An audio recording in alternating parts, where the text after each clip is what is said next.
تمام تعریفیں اس اللہ عز و جل کے لیے لائق و زیبا ہے جو تمام جہانوں کا بنانے والا اور اسے پالنے والا ہے، اور درود و سلام اس کے آخری نبی محمد صلی اللہ علیہ وسلم پر۔ الحمدللہ کسی چیز کی اگر ہمیں اہمیت نہ معلوم ہو تو پھر اس کا فائدہ بھی ہم نہیں اٹھا پاتے، یاد رکھیے۔ دوسرا، کسی چیز کے مسائل معلوم نہ ہوں تو اس کا صحیح استعمال بھی ہم نہیں کر پاتے ہیں۔ اسی طرح اگر ہم رمضان کے فضائل نہیں جانیں گے تو اس کی اہمیت نہیں جان سکیں گے، اور اس کے مسائل نہیں جانیں گے تو اس کا فائدہ نہیں اٹھا سکیں گے۔ اس لیے کہ وہ شخص جو فضائل جانتا ہے، کسی چیز کی اہمیت جانتا ہے، وہ کافی نہیں ہوتا یاد تک جب تک کہ مسائل معلوم نہ ہو۔ اس لیے کہ انسان کو مسائل اس کی عبادت میں پختہ اور مضبوط کرتے ہیں۔ تو وہ مہینہ جو ہم پر آنے والا ہے اس کی کیا اہمیت ہے، اس کے کیا فضائل ہے، اگر فضائل ہم جان لیں، اس کی اہمیت دل میں جاگ جائیں گی، اور یہ مہینہ یقیناً میں سمجھتا ہوں ہر سال کے رمضان کی طرح پھر ہم پر نہیں گزرے گا۔ اس لیے کہ ہر سال جو رمضان مجھ پر آپ پہ گزرتے ہیں نا، یہ بالکل حقیقت ہے، چاہے ہم مانیں یا نہ مانیں، یا اس سے ہم اپنی آنکھیں بند کر لیں، اس حقیقت سے ہر رمضان صرف رسمی طور سے ہم پر آتا ہے اور رسمی طور سے چلا جاتا ہے۔ ایک بس کسٹمر ہی آتا ہے، بس اب رمضان آ رہا، ایک تہوار کا مہینہ آ گیا، اب اس میں ایک روزے رکھنا پڑتے، اس کے بعد ایک عید منانا پڑتی، سال بھر عید کے لیے پیسہ جمع کرنا پڑتا اور رمضان میں پورا خرچ کر دینا پڑتا ہے اس کے لیے، اور شرخواں منانا پڑتا اور لوگوں کو پلانا ہے، اور عیدی کے لیے مشقت اور محنت کرنا ہے، بچوں کے لباس کے لیے میری پوری محنت اور جو ہے مشقت ہے۔ باقی رمضان کا اس سے ہٹ کر عبادتی اعتبار سے، تقوی کے اعتبار سے کوئی ہم کو فائدہ نہیں ہوتا ہے۔ تو گویا اس مہینے کو ہم نے آج تک رسمن منایا، اللہ ماشاء اللہ، یہ میں سب پر الزام نہیں لگا رہا ہوں، اکثریت کو دیکھ کر تمام پر بات کہی جاتی ہے، یاد رکھیے۔ رمضان کا پہلا خیال ہمارے ذہن میں آتی، کیا باتیں ہمارے ذہن میں آتی بتائیے؟ آنا کیا چاہیے اور کیا آتی ہے، دونوں کو ایک طرف ہم رکھیں گے۔ چلیے، کیا آتی ہے ہمارے ذہن میں بات جب رمضان آتا ہے؟ سب سے پہلا فکر جو آتی ہے وہ یہ ہے، جب رمضان کا مہینہ آتا ہے جو سب سے پہلی فکر مردوں کو شروع ہوتی ہے کہ اب میں اپنے اہل و عیال کو کتنا لا کر دے سکتا ہوں اور کیسے روزی میں اضافہ کروں گا، یہ سب سے پہلا خیال آتا ہے نا۔ بچیاں ہیں، بچیاں بڑی ہو رہی ہے، بچے ہیں، بچے بڑے ہو رہے ہیں، ان کی مانگ بڑھ رہی ہے، ڈیمانڈز بڑھ رہی ہے، کپڑے مہنگے ہو رہے ہیں، ہے نا، یہ فکر ہوتی ہے۔ عورتیں ہیں، رمضان آ رہی ہے تو انہوں کیا پہلی فکر ہوتی ہے؟ پہلی فکر یہ ہوتی ہے کہ اب رمضان میں لوگ آئیں گے تو گھر کے کلر کا کیا ہوگا، انٹیریئر ڈیکوریشن کو کیسا مینٹین کر پائیں گے، یہ پردے تو 2 سال پہلے بھی لوگوں نے دیکھے تھے، اب یہ سال کیسے چینج کریں گے، یہ لباس کب سے پہن رہے، یہ کیسے ہوں گا، یہ زیور کتنا پرانا ہو گیا، ہر بار لوگ دیکھ کے بول رہے شادیوں میں یہی پہن کے آ رہے، بار بار یہی پہن کے آ رہے، بدلے نہیں اب تک، تو رمضان آ رہا ہے تو اب کچھ نہ کچھ اس قسم کی تبدیلی ہو۔ پھر عید آنے لگیں گی، رمضان جب اپنے طول، تو پھر کپڑے کیسے لیے جائے، رات میں خریدی جائے، دن میں خریدی جائے، کون سے بازار سے کپڑے لیے جائے، کیا کروں، اس سے پورے ڈسکشنز ہوں گے۔ جیسے جیسے رمضان اپنے طول پر، اپنے جو ہے معیار پہ، اپنی بلندی پر چڑھتا جائیں گا، ویسے ویسے ہم عبادتوں کو چھوڑ کر دوسری فکروں میں لگے رہیں گے۔ لباس کے لیے شرٹ کے ہیں تو پینٹ کے لیے پریشان ہوں گے، ٹیلر کون سا ہو، بس یہی سب چلتا ہے۔ رمضان آیا تو یہ تمام فکریں ہمارے اطراف جو ہے ایک بادل بنا کر گھومتی ہیں۔ آئیے اس کے برعکس نبی اکرم صلی اللہ علیہ وسلم صحابہ کے لیے رمضان کیسے ہوتے تھے، یہ معیار ہے ہمارے لیے رمضان کا۔ احادیث میں آتا ہے کہ جو ہی رمضان کا مہینہ قریب آتا تو نبی اکرم صلی اللہ علیہ وسلم کمر بستہ ہو جاتے، مانا تیار ہو جاتے، مانا ریڈی ہو جاتے، صدقے خیرات کے لیے تیار ہو جاتے، روزوں کے لیے تیار ہو جاتے، قیام اللیل کے لیے تیار ہو جاتے، ذکر و اذکار کے لیے تیار ہو جاتے، تلاوت قرآن میں اضافے کے لیے تیار ہو جاتے، ہر قسم کی عبادتی تیاریاں آپ صلی اللہ علیہ وسلم کی اور صحابہ کی ہوتی، اس لیے کہ جیسا استاد ہوتا ہے ویسے تلامید اس کے اسٹوڈنٹس ہوتے ہیں، تو ظاہر سی بات اگر استاد کی تیاریاں ایسی ہیں، تلامید اس کے اسٹوڈنٹس بھی ایسے ہی ہوں گے۔ صحابہ کا بھی یہی معمول تھا۔ تو رمضان آ رہا ہے تو ان کے ذہنوں میں عبادتیں گھوم رہی ہے، عبادتیں کیسے کریں گے گھوم رہی ہے، کیسے وقت نکالیں گے وہ دیکھا جا رہا ہے، تجارت تو کیسے تھوڑا سا کم کر کے وقت زیادہ لگایا جائے وہ دیکھ رہے ہیں، قیام اللیل کا اہتمام، راتوں کی نماز کا کیسے کریں، دن میں تلاوت قرآن کا کیا معاملہ ہو، ذکر و اذکار میں کتنا وقت عام دنوں سے میں زیادہ دے پاؤں گا، کیسے اپنے رب کو راضی کر پاؤں گا، کیسے میرے روزے مکمل ہو، خوشی اور خضوع کے ساتھ ہو، کوئی کمی نہ آئے، اس کی تیاریوں میں صحابہ لگ گئے، نبی اکرم صلی اللہ علیہ وسلم لگ گئے، امہات المومنین لگ گئی، صحابیات لگ گئی، پورا سماج اور پورا معاشرہ یہی تیاری میں لگا ہے کہ رمضان میں کیسی عبادتیں ہو، کیسے میں زیادہ سے زیادہ عبادتیں کروں، یہ تھی ان کی تیاری اور یہ ہے ہماری تیاری۔ کتنا فرق ہے دونوں کے اندر، ہماری تیاری میں سوائے دنیا کے اور کچھ بھی نہیں ہے، اور ان کی تیاری میں سوائے آخرت کے اور کچھ بھی نہیں ہے۔ وہ یہ نہیں سوچ رہے کہ اب گھر کو رنگ کیسے دوں، یہ جو چھت ڈالا ہوا چھت کیسے بدلوں، پانی ٹپکتا ہے ہر سال، عموماً چھت کھجور کے پتوں کے ہوتے جس میں پانی بھی گر جاتا تھا بارش کے اندر، اسی طرح جو ہے مسجد کا کیسا حال احوال ہو، یہ بھی ہوتا ہے کہ لوگ 5-5 10 دن مسجدوں کی تیاری میں کر سکتے ہیں، پہلے کر لیجئے رمضان سے، رمضان نہیں ہے تیاریوں کا دن، گھر کو رنگ کر سکتے ہیں رمضان سے پہلے کر لیجئے، رمضان ضروری نہیں، یہ تو عبادت کا موقع ہے نا۔ تو یہ ایک موسم آ رہا ہے ہم پر، ایک بہترین موقع ہمیں مل رہا ہے، ایک زبردست جو ہے ایک مہینہ آ رہا ہے، لیکن اس مہینے کی آمد پر سوائے دنیا کے ہمارے ذہنوں میں کچھ بھی نہیں آ رہا. یاد رکھیے میں افسوس کے ساتھ کہہ رہا ہوں, میرے ذہن میں بھی اور آپ کے ذہن میں بھی کوئی مستثنا نہیں ہے, کوئی ایکسیپشنل نہیں, کوئی اس سے چھوٹ نہیں پا رہا ہے. ایسا کیوں ہوا؟ کیوں رمضان کی وہ حقیقت ہم نے نہیں جانی, وہ اہمیت نہیں جانی جو اس کی اصل تھی, اصل ہے؟ اور کیوں ہمارے ذہن میں تمام کی تمام صرف دنیا بھر گئی آخرت چھوڑ کر کہ اس مہینے کو آخرت کی نجات کا مہینہ بنا لوں؟ یہ ذہن میں نہیں آتا ہمارے ذہن اس مہینے کو خوب کھانے پینے کا مہینہ بنا لوں, خوب تیاریاں ہو رہی, خوب منایا جا رہا ہے, روز خوب کھایا جا رہا ہے, بازار سجے صرف کھانے اور پینوں سے اور لباس سے. جبکہ ہونا یہ چاہیے کہ رمضان آتے لوگوں کا اندازہ ہو جائے, قوموں کا اندازہ ہو جائے کہ مسلمان عبادت کی تیاری میں ہیں. اب تم کو دنیا میں نہیں ملیں گے یہ, اب بازاروں میں نہیں ملیں گے تم کو یہ, اب ان کا معاملہ الگ ہو گیا. اب یہ کم از کم ایک مہینہ بہت زیادہ عبادت میں رہیں گے, اور وہ عبادت رسمی نہیں ہوں گی ان کی. جب یہ ایک مہینہ عبادت کریں گے اس کا اثر سال بھر پاؤں گے تم ان کے اوپر. اللہ رب العزت نے رمضان کا مقصد بیان کیا سورہ بقرہ سورہ نمبر 2 آیت نمبر 183 میں, جو کہ رمضان کے اندر روزے چونکہ رکھتے تو روزے کا مقصد بیان کر فرمایا یا ایھا الذین آمنوا کتب علیکم الصیام کما کتب علی الذین من قبلکم لعلکم تتقون. اے وہ لوگوں جو ایمان لائے ہو, روزے تم پر فرض کیے گئے جس طرح تم سے پہلے کی امتوں پر فرض کیے گئے تھے, تاکہ تم اللہ کا تقوی, اللہ کا ڈر, اللہ کا پاس و لحاظ اختیار کرو. کیا مقصد ہے روزوں کا رمضان کا؟ سن لیجئے. یا ایھا الذین آمنوا, اے وہ لوگوں جو ایمان لائے ہو, کتب علیکم الصیام, تم پر روزے فرض کیے گئے, کما کتب علی الذین من قبلکم. اور یہ کوئی نئی بات نہیں ہے, ہم نے صرف تم پر روزے فرض نہیں کیے, تم سے پہلی امتیں بھی روزے رکھتی تھی, ان کو بھی ہم نے یہ عمل دیا تھا. کما کتب علی الذین من قبلکم, جیسے کہ تم سے پہلے کے لوگ روزے رکھتے تھے. لعلکم تتقون, اس کا مقصد یہ تھا کہ تم اللہ کا ڈر اختیار کرو, پاس و لحاظ اختیار کرو, تقوی اختیار کرو. تقوی روزے کا مقصد ہے, تقوی رمضان کا مقصد ہے, تقوی روزے کا پیغام ہے, تقوی رمضان کا پیغام ہے.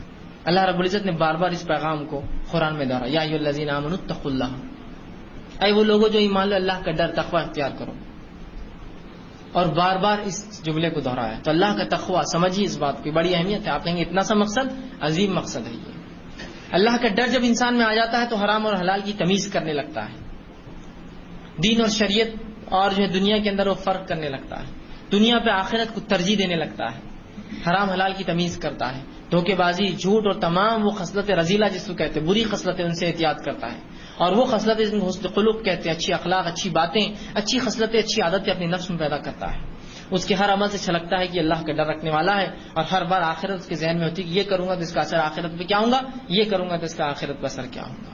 تو اللہ کا ڈر بڑی عظیم چیز ہے. اور یہ ایک مہینے کا پیریڈ 29 دن یا 30 دن بولیے, شرعی اعتبار سے ایک مہینہ ہی ہوتا ہے.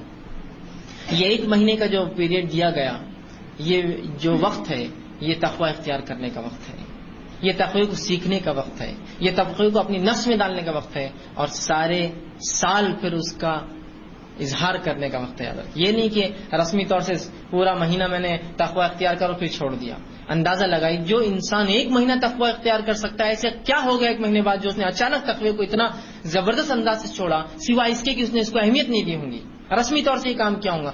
جو شخص ایک مہینے تک 5 وقت کی نمازیں پڑھتا ہے, ایسا کیا ہوا اس سے 31ویں دن یا 30ویں دن روزہ, مطلب رمضان ختم ہونے کے بعد, مہینہ ختم ہونے کے بعد, کہ اس کی زندگی کی کایا پلٹ گئی اور وہ ایک بھی نمازیں نہیں پڑھتا, سوائے اس کے کہ جو مہینہ گزرا اس نے اس کو بغیر تقوی کے گزارا, بغیر اس کے صرف رسمی دکھاوے کے لیے سب کام کیا. 30 دن ٹریننگ کے بعد بھی اگر کوئی ایسا کرے تو عجیب بات ہے نا, وہ چیز پیدا نہیں ہو سکی ہم میں, اس لیے کہ وہ تقوی غائب ہے ہماری زندگیوں سے. وہ جب نہیں ہوتا ہے تو رسمی ہوتی ہے چیزیں.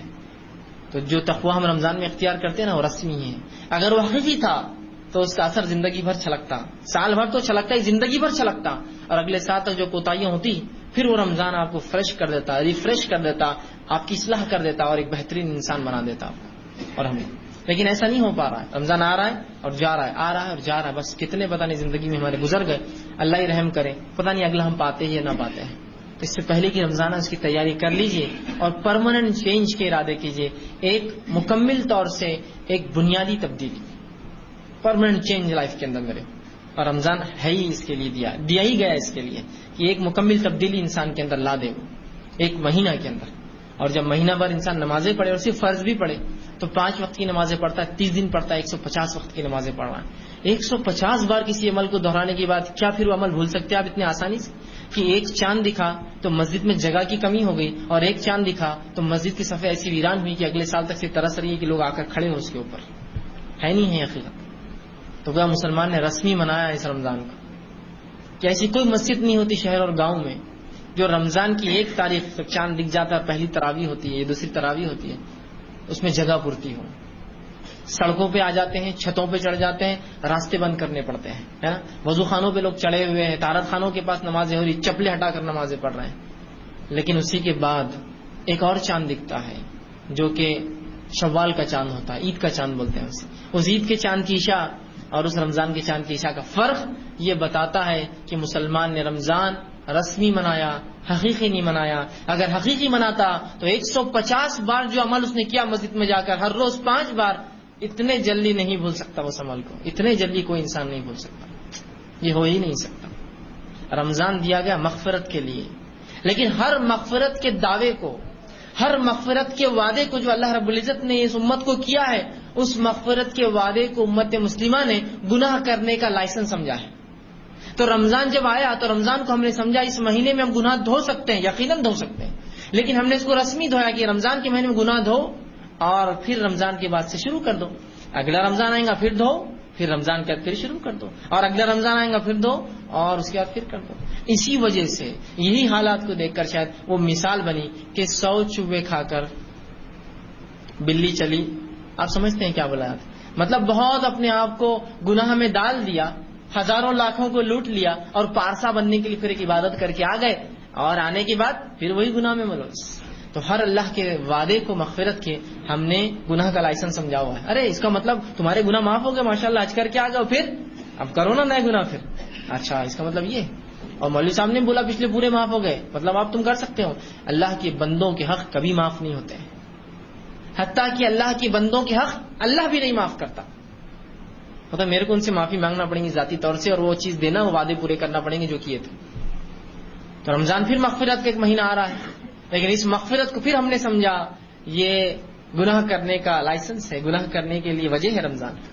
تو رمضان ایک ایسا مہینہ اپنے لیے بنا لیجئے جو ایک پرماننٹ چینج, ایک ایسی تبدیلی میری زندگی میں لائے کہ میں واقعی میں پلٹ جاؤں, پورا رمضان مجھے جو ہے پھیر دے, ایک عجیب انسان بن جاؤں رمضان کے بعد میں.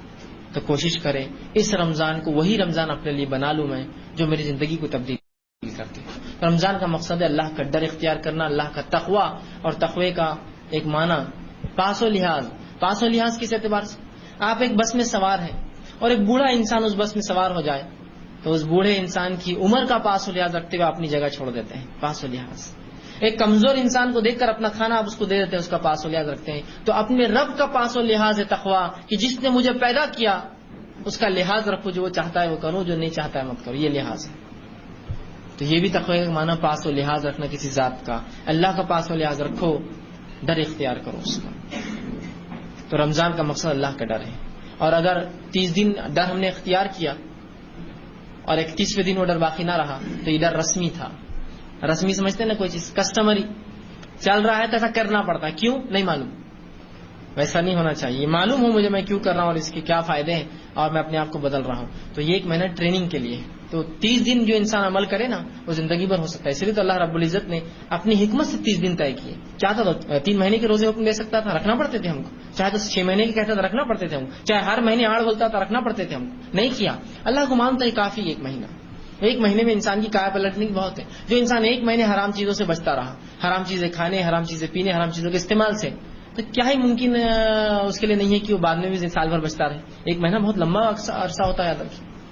تو رمضان کو ایک موقع بنا لیجیے اپنی زندگی کو تبدیل کرنے کا. یہ رمضان آئے گا, بس فلاں فلاں حرام کاریاں مجھے چھوڑنا ہے, فلاں فلاں نیکیوں میں اضافہ کرنا ہے. اگر یہ بھی طے کر لینا اور ہر رمضان کچھ نہ صحیح تو 2 بڑی بڑی نیکیوں میں اضافہ کر لے اور 2 بڑے گناہ بھی چھوڑنے کا طے کر لے. میں یہ نہیں کہہ رہا ہوں کہ مطلوب ہے کہ 2 ہی چھوڑے پھر 2 چھوڑے پھر 2, نہیں, مطلوب تو یکا ایک ہے, لیکن کم از کم کچھ نہیں سے کچھ صحیح جو بولتے ہیں نا, تو وہ مثال کے تحت کچھ نہ تو کچھ صحیح, کم از کم 2 گناہ کبیرہ بھی چھوڑ دے تو 10 سال میں بہت بڑے بڑے کبائر. اور انسان بہت زیادہ کبیرہ نہیں کرتا ہے زندگی, 10 20 15 20 اس کی زندگی میں ہوتے ہیں.